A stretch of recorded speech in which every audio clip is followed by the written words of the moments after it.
Good evening and welcome back to Kyle Hooten Tonight. I'm your host, Kyle. This is presented, as always, by Alpha News. Tonight, we're joined by Cicely Davis, who's at the helm of Blexit Minnesota. We're going to discuss some of the pertinent civil unrest issues happening here in our state, as well as the political climate that they have created nationally. Cicely, thank you so much for being with us tonight. Thank you for having me, Kyle. It's an absolute honor to join you and your audience. The pleasure is all ours. So right off the bat here, I'm sure many of our audience members are familiar with what Blexit is, what your mission is, but for those of us who might not be, give us a little refresher. Sure. So Blexit, Minnesota we consider that a chapter, meaning a state. I am the state director, leader of a 7-team executive team here in state of Minnesota. Blexit standing for Black Exodus or Black Exit of the Democratic Party. However, Candace Owens, who started this wonderful organization, actually created a 501c3. So we actually operate as a nonpartisan or apolitical organization. And what we're looking to do is figure out ways that we can have real strategic impact in communities of color, making sure that we're tackling those issues and those things that really truly impact communities of color to cause change.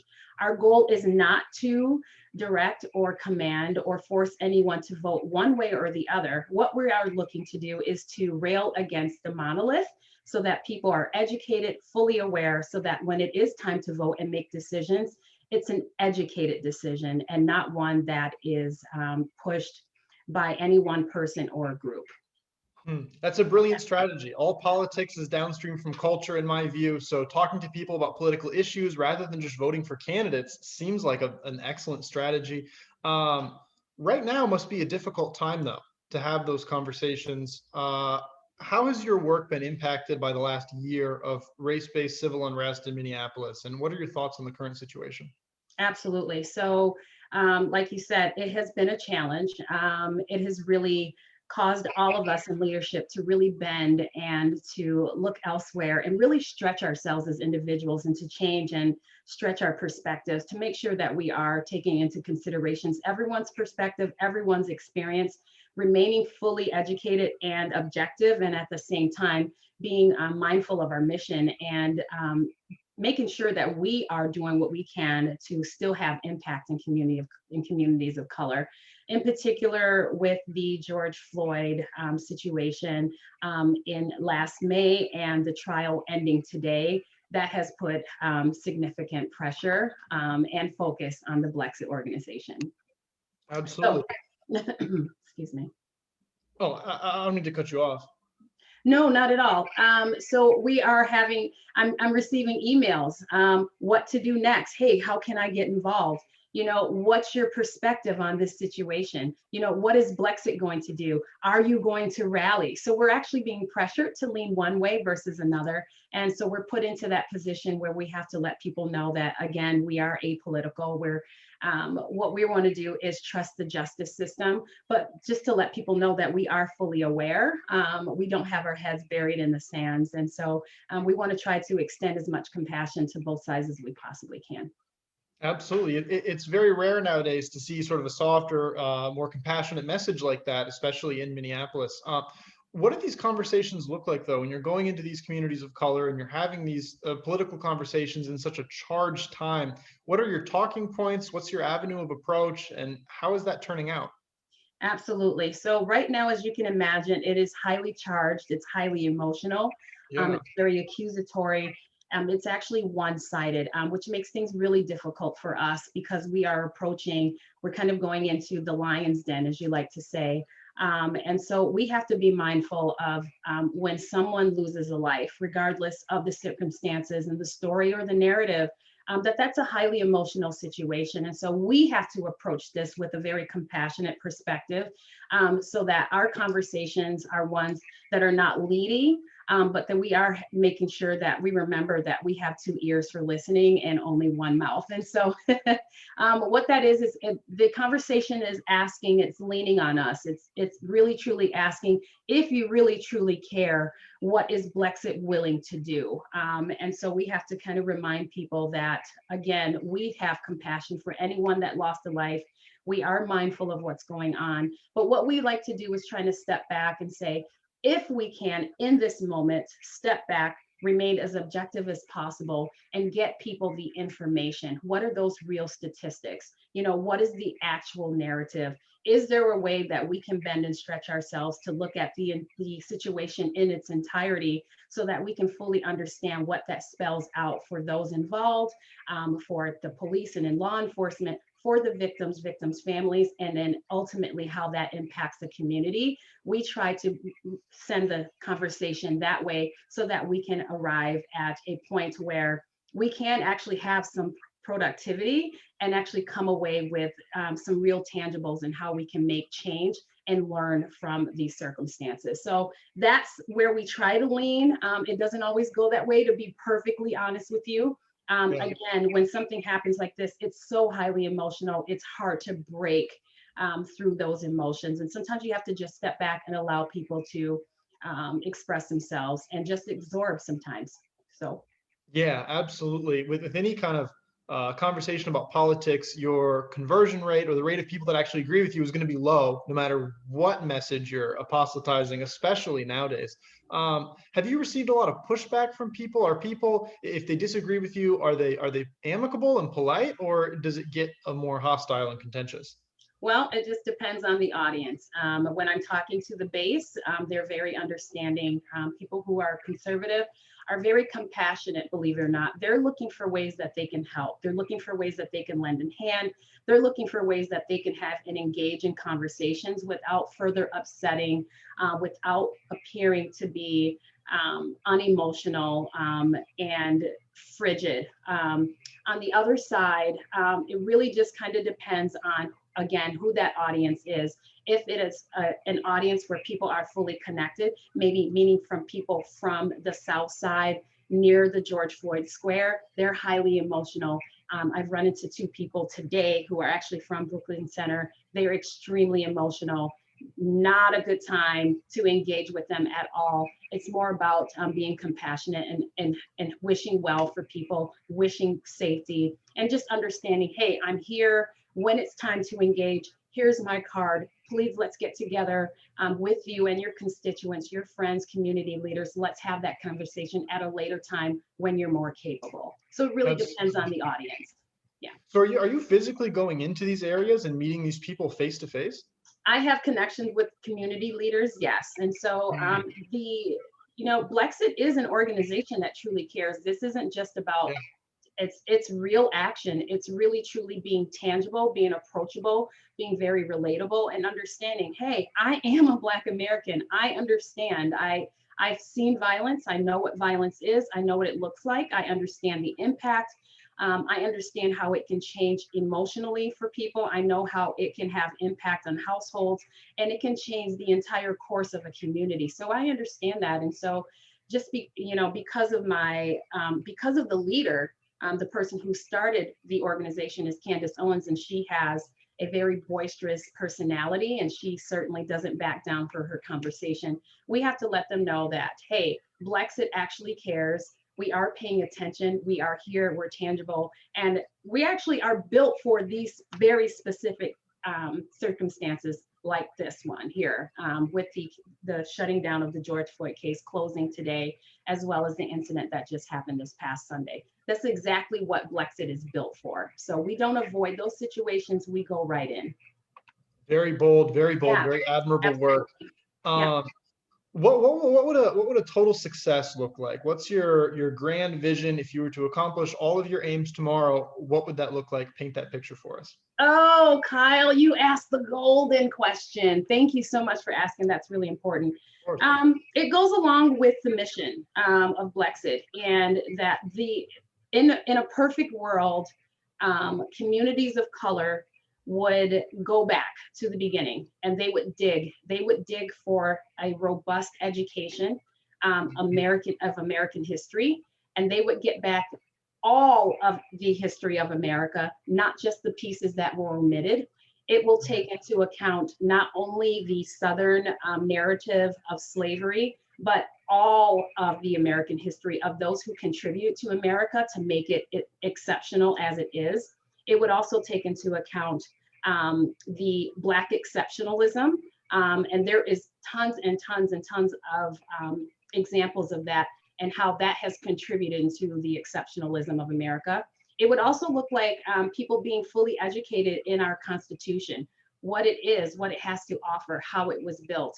And Black people would then, in my opinion, return back to their original voting stance, which was to be conservatives, because that is our original party. But that would be because, not because they were swayed one way or another, but because they would return back to voting their values.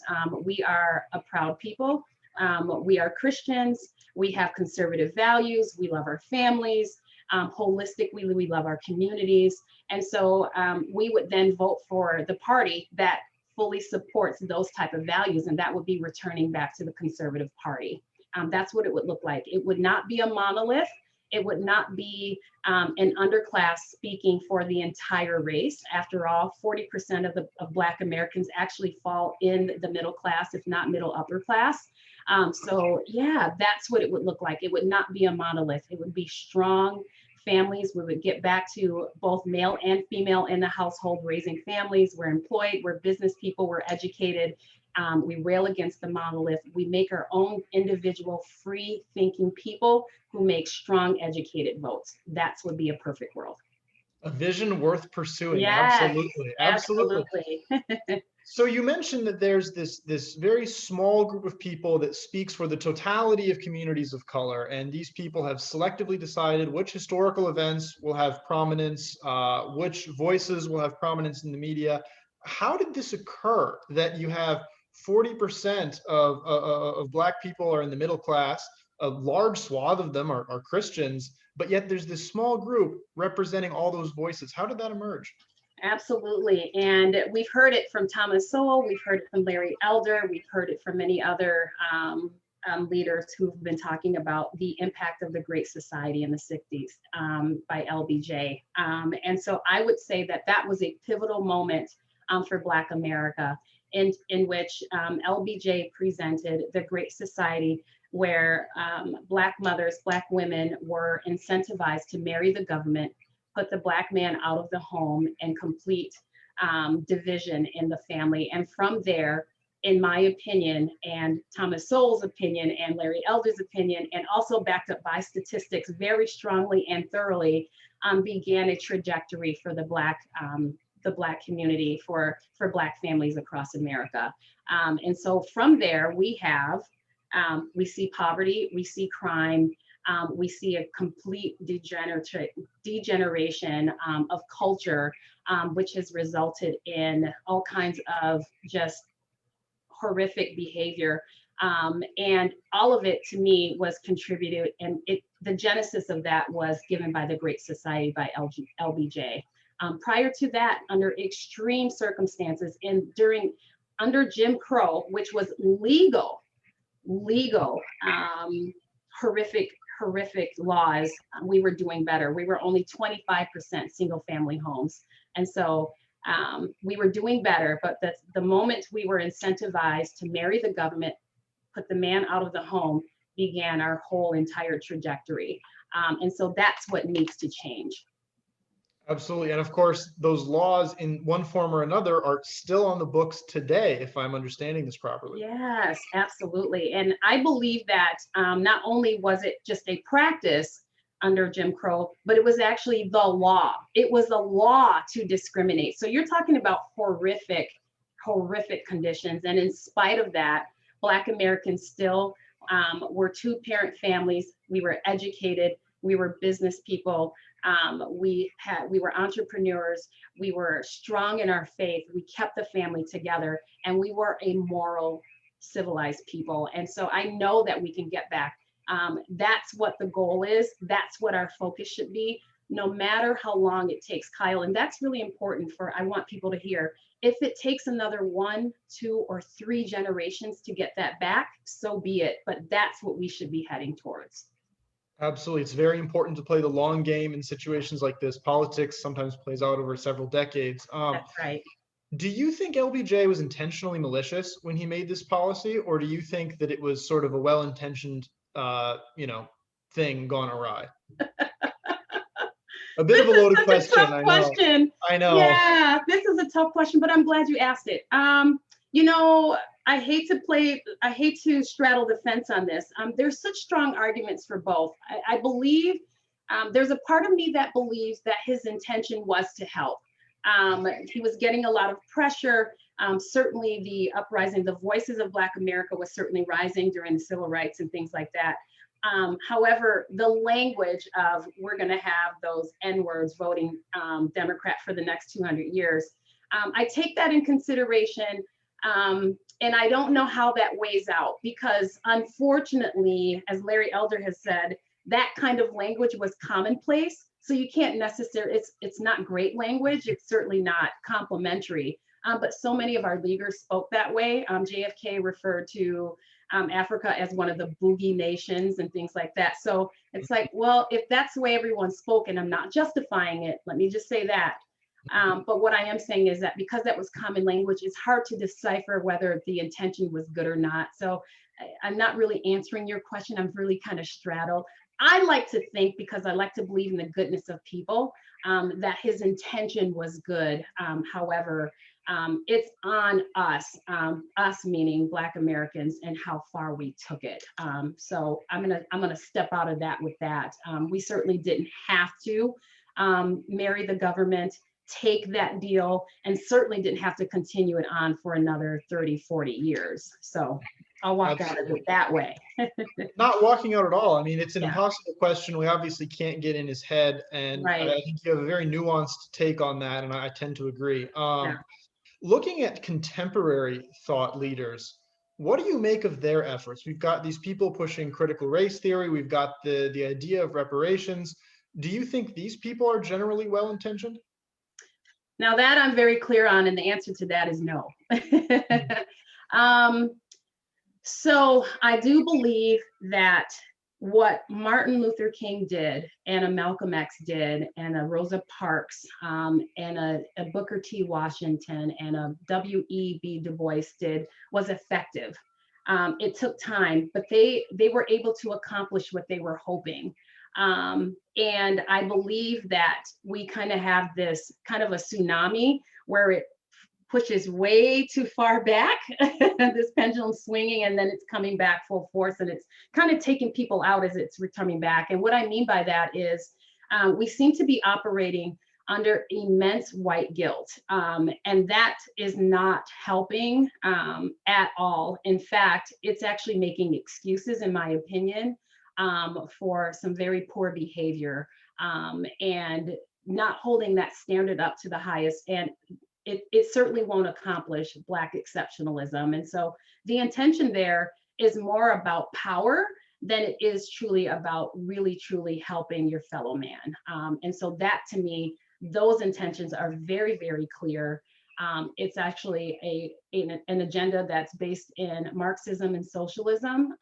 It's also based in really, truly keeping someone down, someone down. And so I'm very clear about that. Those are not good intentions. And you can see that playing out in society. Generally, people that talk a lot about white guilt, they're not the best people, in my personal experience. Right. What do Black conservatives make of the whole notion of white guilt? Because this is something that sort of genesis in the last 5 years, I think. We went from this not being a concept to this being one of the dominant concepts in political discourse. How do Black conservatives view that? I'm curious. We view it as an insult. What it is, it seems as though, not as it seems, it actually is operating as I being a Black American, according to the white wokes, or this narrative, is that I can't possibly achieve because I was born under terrible circumstances. I can't possibly get over my white counterpart. because of his terrible, oppressive genetics, you know, his white skin, his white privilege. They're just being born white, and their white perspective has kept me down. I, as a Black American, can never get up unless I actually have that white work person come along and pick me up out of my situation. So it's almost saying we created the situation and we're just so very sorry, but I, as your white savior, will come along and pick you right back up and put you where you need to be. So we created the situation and we're the only ones that can save you from it. And it's an insult. And they literally have a word for it. Don't they call themselves allies these days? Is that the term? Absolutely. You know, white silence is violence. You know, you hear things like that. White privilege, you know, all this virtue signaling and things like that. It's Black conservatives hear that, they hear insult. Absolutely. Because it is insulting. It is insulting to say, oh, you know, my ancestors are responsible for X, Y, and Z actions, but now through my own actions, I'll redeem myself and look how virtuous I am helping this group of people that allegedly needs help. Correct. It's very ridiculous. Absolutely. Turning now to some current events, we saw, then the details are still fuzzy, just to be very upfront about that, but we Sure. saw an incident earlier today in Chicago where a young Black boy was shot by police. He was allegedly at one point armed, but then disarmed himself before attempting to surrender and getting shot. Of course, this is a very nuanced issue. It's unclear exactly what the facts are, but somebody in your position, how do you approach this? Because it seems like a lot of people on the right immediately jump to, oh no, there's going to be riots. And a lot of the people on the left jump to actually create riots. How do you approach an evolving story like this? And what's your opinion on it? Right. To me, this is the very definition of insanity. We continue to see the same play over and over and over again. It's like hitting play and then rewind and hit play and rewind, but we expect to see a different picture every time we hit that play button. What I hear and see is tragedy. And I agree with you, Kyle, because we don't have full details.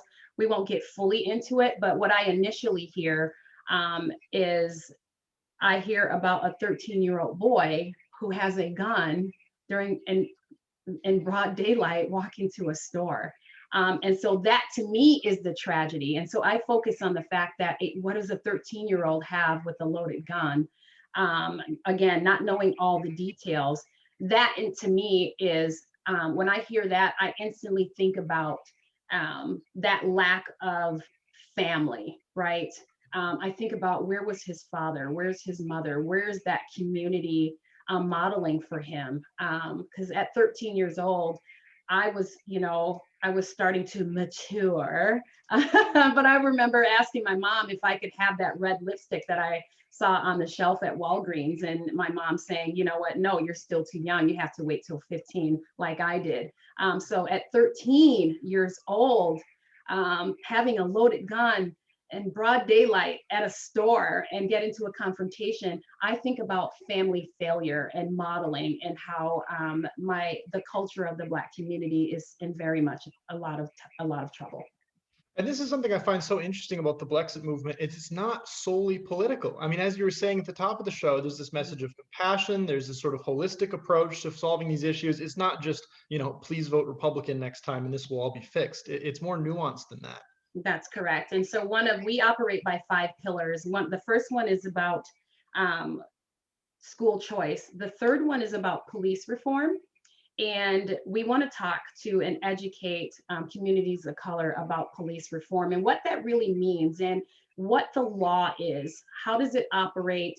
Why it's intact? Who does it protect? Why it's there? And then how do we go about in defining police reform? And I think some basic core issues is that we got to get to a place where we're on the right side of the law, right? We need to get to a core place where we are operating more in a moral way and that we're on the right side of the law. If I'm on the right side of the law, a lot of those interactions don't happen for me. So when I go to the store I am not afraid of police officers because of my respect for the law. And so police reform isn't just about retraining police and defunding them or making sure police understand that we're human. We got to get citizens to understand what it means to be on the right side of law and understanding what the law is, how it protects, why it's there, and how we can all together, citizens and police officers and law enforcement, can work together to have safer neighborhoods, regardless of color of that community. Absolutely, absolutely. You've obviously thought a lot about policing in America and about police reform. In your research, have you come across any of these discrepancies that the left alleges exist? I mean, is there truly a disproportionate amount of white on black, police on citizen murders? There is not. So I really want to be like Larry. I bring him up a lot because he's the ultimate statistician. But it's common knowledge at this point. So Antifa knows, Black Lives Matter knows, Blexit knows, everyone else knows that there actually are more encounters, more police death by shooting for white men than there are for black men. Okay, everyone knows that over 90% of black shootings are done by other black men. Right, this is common knowledge at this point.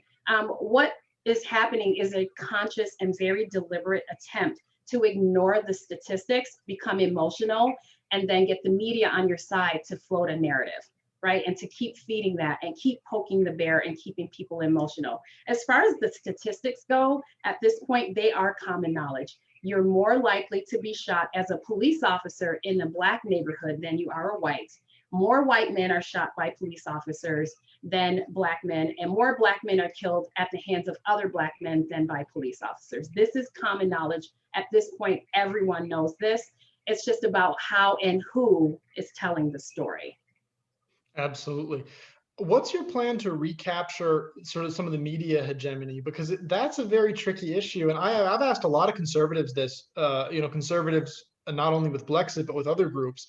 And it doesn't seem like anybody has a great plan because the media is so strictly controlled by the left. They just banned James O'Keefe on Twitter for criticizing CNN too harshly.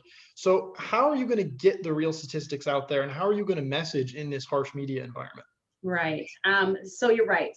We have to accept on the conservative side that the media is not on our side, right? So we're up against quite a big giant. I think the thing to do is, number one, know your statistics, know the numbers. Number two is to not be afraid. Number three is to tell the truth. And number four, you have to be very strategic. You have to work in small groups. Remembering that, again, these are highly emotional situations. You have to seek out, I think strategically, I would seek out political leaders who agree with me, who understand what I understand, who has a real openness to hear the real stats and to tell the truth to people. And you work in small groups. And then from there, you grow that group, okay? You can't do it in large numbers, and you absolutely cannot run a 50-yard dash. This will be a marathon. It is about running that long marathon, handing off that baton, and picking up people as you go along the way. And that's, at this point, the only way it can be done. If we're going head to head, right now, it looks like we will lose because the media is just not on our side. And you'll lose ground if we do it that way. But I think if we work in small groups, we tell the truth, we don't back down, we make sure we're fully educated and aware. And then again, making sure that we are running a marathon and not a short meter dash, I think we can eventually get the point across. The alarm clock will continue to go off, as Candace said. Eventually you'll get up. It'll keep ringing and ringing and ringing and ringing. Eventually you got to get out of bed and shut off that alarm clock. And I mean that to say that you can only ignore the truth for so long before it becomes very, very apparent. And so got to be working small groups. So like you said, Kyle, you need people who are ready for the long haul, who are really willing to do the do's. And I'm one of those people, boots on the ground. I'm willing to do the do's. Absolutely. I'm glad there's people like you out there. And what you bring up there with forming these communities and having these interpersonal bonds and spreading your ideas face to face through friends, that's something that a lot of guests on the show have talked about. That is a very conservative principle, is these small communities. And there's nothing that terrifies the left more than people being real human beings and connecting with their community and forming bonds, because it goes against everything. They want us to be atomized. They want us to be alone and to sit in our apartments watching CNN wearing a mask. But if you go out and you form those community bonds, it really does shake the narrative. And that's a very important strategy. And I'm so glad to hear that also agree with that. Absolutely. Um, what's your prediction electorally? I understand that Blexit's ambitions go far beyond simply getting people to check the Republican candidate on the ballot, but that is also an important issue. What are your predictions for people of color voting in the midterms and beyond? So my hope is, again, I'm back in that marathon. I'm hoping to continue to move the needle. In my perfect world, more people, again, are leaving. They're becoming more aware. They're waking up. They're becoming educated. They are now seeking beyond what they're being fed through the media, and they're seeking information. And they show up for primaries. In my perfect world, voter turnout communities will start showing up and voting for primaries. They'll start taking action. They'll start taking an interest in their community. I see more people of color returning back to their original party. I believe by 2024, that number can be unprecedented, to where, in spite of the lack of faith in voter integrity, I believe people of color will return back to conservative party, because it's so far left at this point that only the truth can be revealed. So I see more votes. I see more people of color returning back to the conservative party. It's good. Yeah. It's good these days to have optimistic messages. I Yeah. really do appreciate it. Moving the needle. We'll do it. Yeah. A bit of a tangential question here, but I want to talk to you about religion in the Black community. I'm vaguely aware, I'm not an expert on the matter, but I'm vaguely aware that, especially in the South, Baptist culture is huge in Black communities. Everybody goes to church. It's a big part of the culture and sort of the day-to-day life. Yes.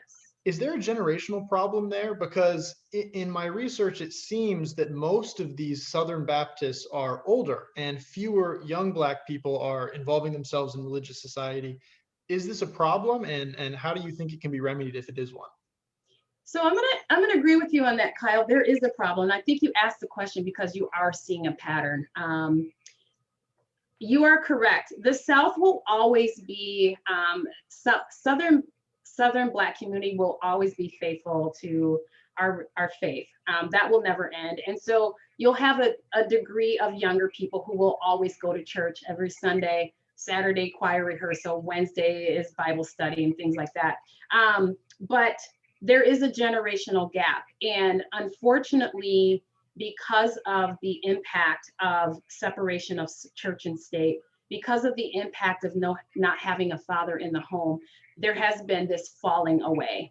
It's something that I acknowledge, because I certainly, again, don't want to bury my head in the sand. And so that's part of that morality of getting us back. It is actually returning back to our faith, getting those older people that you're referring to be able to speak to the younger people, have their ears open, and get them to understand the strength of our people actually came from our faith in our Christian faith. And so that's part of the issue.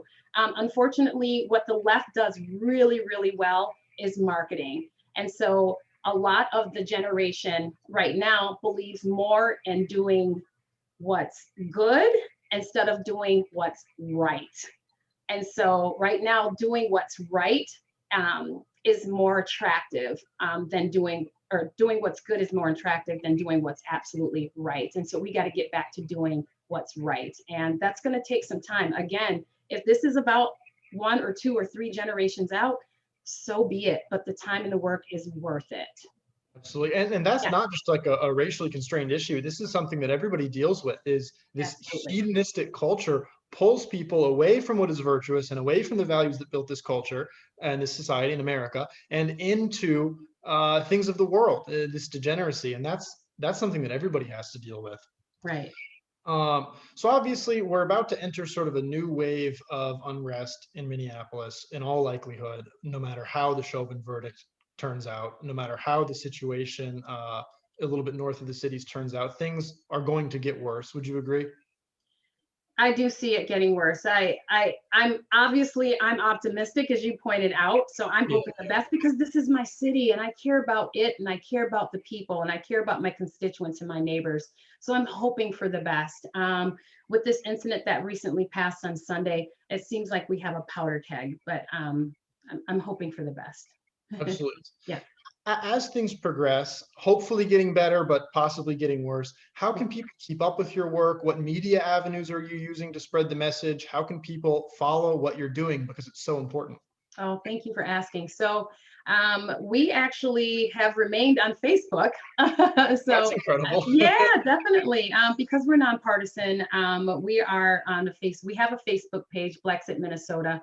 But you can reach us on, if you want to go to an email, you can certainly email me at minnesota@blexit.com. That's minnesota@blexit.com. And once you do that, you can just send me a message and say, I'd like to join, I'm interested. Otherwise, you can go to blexitfoundation.org/join-a-chapter or blexitfoundation.org. And that's a way you can actually find out what we're doing, join us for an event, become a member, figure out ways that you can become active and really get your hands and elbows all mucked up with dirt and action and impact. It feels really good. Promise you, it feels good.